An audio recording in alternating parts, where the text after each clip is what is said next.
নমস্কাৰ 24 লাইভ চাই থকাৰ বাবে ধন্যবাদ আৰু লৈছো এই মুহূৰ্তৰ অন্য এটা খবৰ 6 জনগোষ্ঠীৰ জনজাতিকৰণৰ দাবী এবাৰ লুৰিণজ্যোতি গগৈ ৰাজ্য চৰকাৰে আহ্বান জনাইছে লুৰিণজ্যোতি গগৈ আৰু ইয়াৰ লগতে তেওঁ কৈছে যে এয়া এক ন্যায্য প্ৰাপ্তিৰ বিষয় বহুদিনৰে পৰা 6 জনগোষ্ঠীয়ে জনজাতিকৰণৰ বাবে বিভিন্ন ধৰণে আন্দোলন কৰি আছে বা তেওঁলোকে বিভিন্ন ধৰণে প্ৰতিবাদ জনাই আহিছে চৰকাৰে এই ক্ষেত্ৰত গুৰুত্ব দিয়া উচিত আৰু তাৰ লগতে আহোম বুৰঞ্জীক ৰাষ্ট্ৰীয় পাঠ্যক্ৰমত অন্তৰ্ভুক্ত কৰিবলৈ আহ্বান জনাইছে আৰু চুকাফা দিৱসৰ উপলক্ষে ইতিমধ্যে তেওঁ এখন সভাত অংশগ্ৰহণ কৰি চৰকাৰৰ বিৰুদ্ধে কেইবাটাও অভিযোগ দাখিল কৰিছে তথা কেইবাটাও আহ্বান জনাইছে ৰাজ্য চৰকাৰক আমি জনাম এই মুহূৰ্তত সবিশেষ আমি জনাইছো এই মুহূৰ্তত এটা বিশেষ খবৰ অসমৰ 6 জনগোষ্ঠীৰ জনজাতিকৰণৰ দাবীৰে ৰাজ্য চৰকাৰলৈ আহ্বান লুৰিণজ্যোতি গগৈ এবাৰ লুৰিণজ্যোতি গগৈয়ে ৰাজ্য চৰকাৰৰ আহ্বান জনোৱা দেখিবলৈ পোৱা গৈছে 6 জনগোষ্ঠীৰ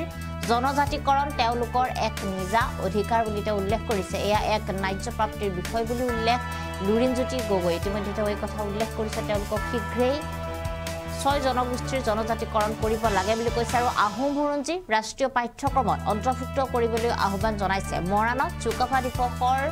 কাৰ্যসূচীত অংশগ্ৰহণ কৰি কেইবাটাও বিষয় উত্থাপন কৰে অসম জাতীয় পৰিষদৰ সভাপতি গৰাকী ইতিমধ্যে তেওঁ যেটো মৰাণত এখন চুকাফা দিৱসৰ কাৰ্যসূচীত অংশগ্ৰহণ কৰিছিলে আৰু তাত অংশগ্ৰহণ কৰি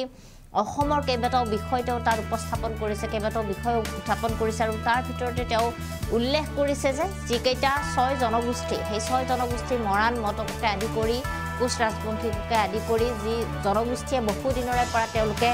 আন্দোলন কৰি আহিছে বিভিন্ন ধৰণে প্ৰতিবাদ জনাই আহিছে 6 জনগোষ্ঠীৰ জনজাতিকৰণৰ বাবে সেই বিষয়ত তেওঁলোকে গুৰুত্ব দিয়া উচিত বুলি উল্লেখ কৰিছে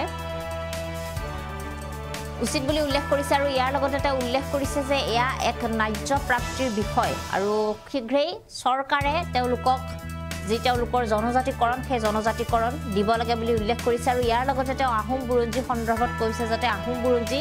ৰাষ্ট্ৰীয় পাঠ্যক্ৰমত অন্তৰ্ভুক্ত হয় কিয়নো বৰ অসমৰ ভেটি গঢ়োতা চাউলুং চুকাফা যিদৰে তেওঁ আৰম্ভণিৰে পৰা আহি সমগ্ৰ অসমখনৰ ভেটি গঢ়িছিলে সমগ্ৰ ৰাজ্যতে একলগ কৰিছিলে সেই নীতি আদৰ্শ সকলো অসমৰ ৰাইজে জানিব লাগে তেখেতৰ বিষয়ে জানিব লাগে যিদৰে লাচিত বৰফুকনৰ বিষয়ে সমগ্ৰ অসমে জানে লাচিত বৰফুকনৰ বিভিন্ন ধৰণে তেওঁৰ জন্ম দিৱসত বিভিন্ন কাৰ্যসূচী ৰূপায়ণ কৰা হয় ঠিক তেনেদৰে চাউলুং চুকাফাৰো বিষয়ে সকলো মানুহে জানিব লাগে তেখেত যেহেতু বৰ অসমৰ ভেটি গঢ়োতা আছিলে আৰু তেওঁৰ বিষয়ে সকলোৱে জনাটো উচিত আৰু তেওঁৰ যিসমূহ আমাৰ ঐতিহ্য বা কীৰ্তিচিহ্ন পৌৰাণিক যিসমূহ কীৰ্তিচিহ্ন মৈদামকে আদি কৰি বিভিন্ন ধৰণৰ যিসমূহ কীৰ্তিচিহ্ন আছে সেই আটাইবোৰ সুৰক্ষিত হ'ব লাগে সংৰক্ষিত হ'ব লাগে বুলি কেইবাটাও বিষয় তেওঁ উপস্থাপন কৰা দেখিবলৈ পোৱা গৈছে আৰু ইয়াৰ লগতে তেওঁ উল্লেখ কৰিছে যে বহু দিনৰে পৰা যেহেতু 6 জনগোষ্ঠীৰ জনজাতিকৰণৰ দাবী উত্থাপন হৈ আহিছে শীঘ্ৰে সেই দাবী ৰাজ্য চৰকাৰে পূৰণ কৰিব লাগে বুলিও তেওঁ উল্লেখ কৰিছে তাৰ লগতে টাই আহোম যুৱ পৰিষদৰ টাই আহোম ভাষাটো সকলোৱে জানিব লাগে সেই ভাষাক লৈ চৰকাৰে গুৰুত্ব দিয়া উচিত বুলি তেওঁ উল্লেখ কৰিছে আৰু এই মুহূৰ্তত আমাৰ হাতত লুৰিণজ্যোতি গগৈ কিছু মন্তব্য আছে সেই মন্তব্য আমি আপোনালোকক শুনাইছো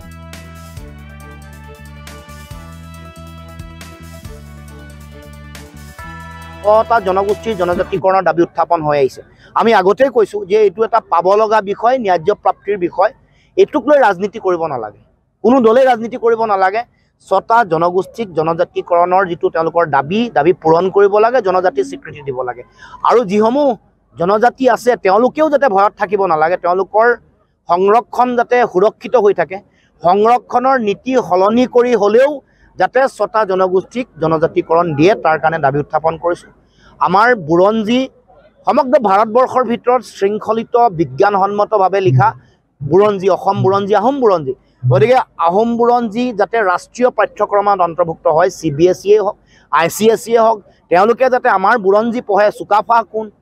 স্বৰ্গদেউ চাউলুং চুকাফা ৰুদ্ৰসিংহ শিৱসিংহ জয়ধ্বজ সিংহ লাচিত বৰফুকন আতন বুঢ়াগোহাঁই যাতে গুজৰাটতো জানে ৰাজস্থানতো যাতে ব্যৱস্থা গ্ৰহণ কৰিব লাগিব কাৰণ আমি মানে সমগ্ৰ দেশ শাসন কৰি থকা মোগলক প্ৰতিৰোধ কৰি ভাৰতীয় মানুহৰ স্বাভিমান